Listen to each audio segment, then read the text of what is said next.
Bien, quisiera preguntarte y que me hablases un poco sobre los antecedentes históricos de la fibra óptica. ¿De cuándo datan los primeros sistemas de comunicaciones ópticas? Bueno, depende de lo que se entienda por un sistema de comunicaciones ópticas. No todos emplean la fibra como medio de transmisión. Hay algunos que emplean el aire o el espacio libre. Si nos atenemos a esta última definición, pues podríamos decir que el origen de estos sistemas es tan antiguo como casi el hombre. Sin embargo, nos quedan constancias escritas de tiempos de los griegos. De hecho, estos, para señalizar, para notificar la victoria en la batalla de Troya, utilizaron un sistema de comunicaciones basado en antorchas de fuego. Posteriormente se fueron perfeccionando estos sistemas que han venido utilizándose prácticamente hasta nuestros días. Por ejemplo, para transmitir señales se utilizaron globos, banderas, que aún hoy se utilizan en los barcos, espejos, sobre todo para las comunicaciones militares. Y ya en los siglos XVIII y XIX se instala en numerosos países toda una red de telegrafía óptica consistente en torres distantes unas de otras varios kilómetros que transmitían los mensajes mediante balizas que iban cambiando sus posiciones de acuerdo a unos códigos precisados. Y en la actualidad la técnica ha preferido la utilización de comunicaciones ópticas, pero ya mediante el envío de luz a través de un medio conductor como es la fibra óptica. ¿Por qué se han desarrollado estos sistemas más tarde que sus homónimos de radiofrecuencia? Bueno, en todo sistema de telecomunicación hay dos elementos que son quizá claves. Uno es el medio de transmisión y otro es la fuente que se utiliza como portadora para transmitir esa información. Respecto al primero, cabe decir que el espacio libre o el aire no es quizá el medio más adecuado para transmitir señales ópticas por sus propiedades físicas.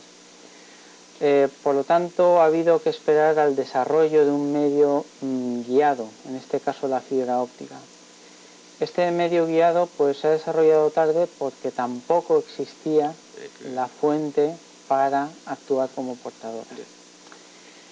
En el segundo caso, es decir, en este caso el primero que debía haber sido resuelto, no lo fue hasta principios de los años 60, cuando se construyó el primer láser, en este caso un láser de rubí, en el año 1961, que no era el más adecuado para la transmisión, pero sí, sin embargo, abrió la puerta hacia la investigación y el desarrollo del láser de semiconductor, que es el alma mater de los transmisores ópticos.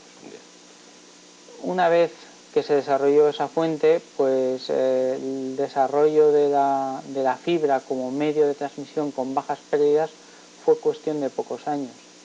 De hecho, la primera propuesta seria data del año 66 de Kao y Hockman, en un famoso trabajo en el que proponían que actuando sobre el material se podría bajar las pérdidas de la transmisión en fibra óptica sustancialmente.